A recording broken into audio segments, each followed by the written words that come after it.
Going to drive 5 races for Rick Ware in the 51. Be interesting to see how he does in this car. 51 is how many poles he has in the Cup Series. There was a time, that he was winning the pole at least one out of every 4 he's in a times. Ford, he's back in the... He was the rocket. There was a time at Bristol, everybody was running like in the 19-second or 20-second, whatever bracket we were running in. And he knocked about 2.5 tenths off that and moved to a totally different bracket, was the only guy.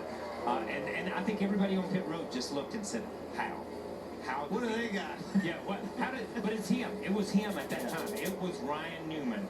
No one could qualify like Ryan Newman. Well, I mean, his teammates had the same thing he did. That's my, flat back to all of that. Denny Hamlin, their FedEx car is throwing back to when they were a Federal Express. But everybody just called them FedEx. Look at that old school. And that's what they became. That right there. That's how it was way back when. That looks like the box on That's how they died. Okay. Just back in the 1990s, I know... That's good. That's the box that's there was is going a terrorist attack one time, a suicidal attack, and they took one of those planes. It's called Fight for Their Life. They had to do all kind of combat maneuvers. He had a hammer and stuff and try to kill the pilots with a hammer and stuff. Callaway was a bad guy's Yellow name. was last practice. Obviously the white, Bush, Keselowski, Blaney's in this practice.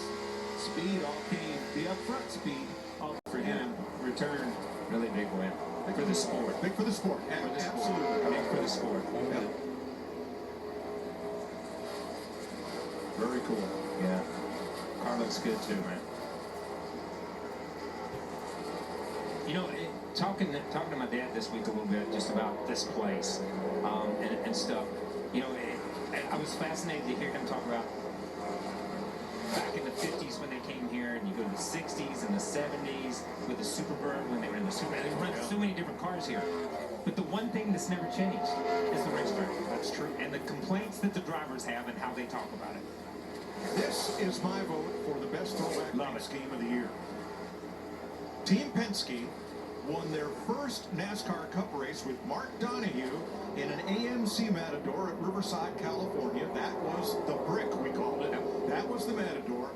And you look at that car or this car out on the track, and from any distance and any angle, you instantly know what car that is. The graphics are very, very clean, not cluttered at all like a lot of them are. I love this. Such a simple paint scheme. And there were simple paint schemes in the 60s and 70s and on up into the early 80s.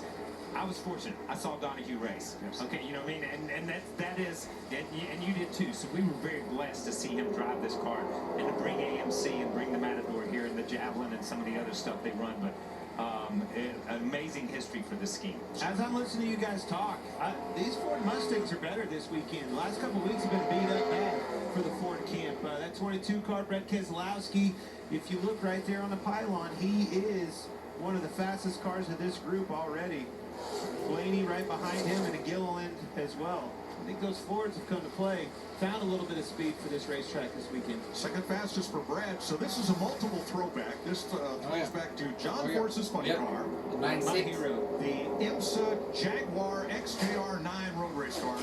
I have no idea what that is. 91. There's 6 people that know what that was. And Casey Atwood's Cup car. And Casey Atwood. That's what I thought. Kyle came up with that. I thought the Casey Atwood. I know everybody knows about that first one right there. Yes. And that's true. That funny car. John Force, the man. So many years he's been behind the wheel of one of them things. He has done it all, from on fire to flip to wins to championships. And still at it about, what, age 72, still running funny car.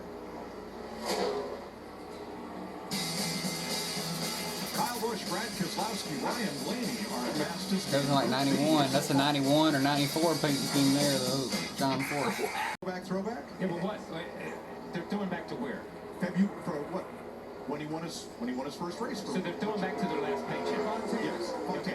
It's okay to throw back to your last trophy or your last paycheck. It's okay to throw back. Well, it won the race. That's what I'm saying. It would be that car's. That's my point. I'm bringing the same car back. That has the Kyle Petty seal of approval. Yes, it does. I mean, it's just a superstitious thing, right? Lucas Oil came on board for the first time. He went to victory lane, so they're going to try it again here this weekend. Now, they just told Kyle that he's getting up to the wall 2 car lengths later than the others that are faster than him. He is at the top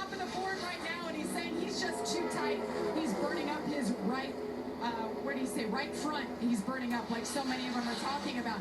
Now, a few spots back, in 5th spot, Christopher Bell had 2 really good races here last year. And the question seems to be to shift or not to shift. And they told him just now, not everybody's shifting, so don't feel like you have to. We're hearing a lot of that down here. I'm going to tell you, don't chase too much, Kyle Busch. That car's pretty fast. So this group, he is trending really, really good. Now, note this onboard camera. Peter Larson, who just retired as the head of BSI, back in 1980, was building in-car cameras in Australia with his partner John Porter for the 7 Network, and the big Bathurst race had their cameras in it. And Ken Squire with CBS got wind of that, went to Australia, made the deal. Peter and John came over to the U.S. and started what became BSI, the leaders in onboard camera and RF cameras for auto racing, golf, and other sports. Peter retired this week. Nice ceremony up at BSI. Headback is supposed to do. It's supposed to trigger something. Yes. Trigger some emotion in you that you remember this when you were 6. 17. You remember this when you were 10. You remember the first time you went to a NASCAR Cup race and saw that guy win and pull in the victory lane. Exactly. Note how the color break between the blue and the yellow is a saw blade. It's the edge of a circular saw blade. Clever. I gotta admit, first time I've ever seen that. Okay. And I raced against that car. Oh yeah, circular saw blade. I guess he went by me so fast I never saw it. Tell you what, so fast. Is that a Mark Martin paint But in the scheme? last 5 or 6, 7 laps, he is stringing some laps together. There's another Tony Stewart throwback. Tony Stewart Bush, drove 2008. one race for Rick Hendrick. It was a February Daytona 2009. Xfinity race. 2009. Stewart started 5th and won. Traffic, man. I look back at that. It's a mix. An Elton Sawyer throwback paint scheme. Brad Higgins, Bob Sutton had that great Busch Series team that Elton drove for. Elton is now NASCAR's VP of competition. Now that's Nope. what That's was right. then. Yeah.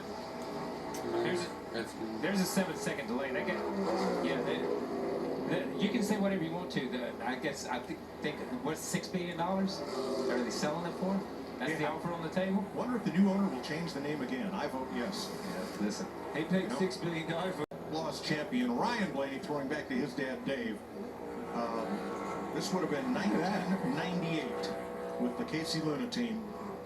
Blaney won 11 feature races. This year he finished 2nd in the championship, but it would eventually lead to winning the title in 1995. Dave, family tradition. Him and his brother Dale grew up watching him. Heroes of mine in that Sprint Car Series, World Outlaws. Not very many people did it better than them boys. No, not at all, man. And with a quiet demeanor, unlike many of his competitors. Just like that kid behind the wheel of this Cup car. Yep. All right, the red and black flags wave over Group B with Kyle Busch, fastest. Our truce, all I can think of is Marty Robbins. Marty Robbins. At man. Talladega or at Nashville or anywhere he wanted to race. The country singer was a very credible Cup driver. Yes, he was. For Cotton Owens, Hall of Famer Cotton Owens. I like this. On the hood it says, quarter pound says out of the groove, and the other one says downforce.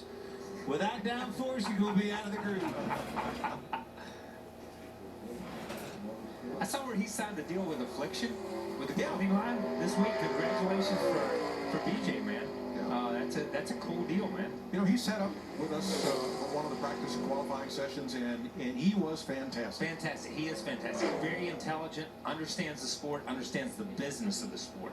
I think that's the part that's overlooked a lot of times with BJ. He's raced so much that he understands the business of the sport on so many levels. From the hard way, right? His education Yes. all came the hard way. Yeah. And as he stays in the sport, the education starts turning into success, and you start seeing products on the side of this car. He is a prime example of, you got to crawl before you can walk, and he's done it the hard way and keeps finding more and more and more funding for this car, and with that will come success. He has 8 Darlington starts with the best finish here of 27. 30-57. How about Bobby Allison in the Bud Moore, that big old square T-Bird with Warner Hodgson on the side? Looked like somebody T-boned the T-Bird in the door. Well, it's Darlington. Yeah, that's tough, man. So this is Brennan Poole making his 3rd start of the season. That car looked 12 foot longer than this car. Oh, yeah, for sure, man. For You sure. think that thing was tight? Car won won the Daytona 500 from 42nd. Yeah, furthest anybody's ever come. Had to take a provisional. Bobby to win the 500. What's so cool about this, watching these throwback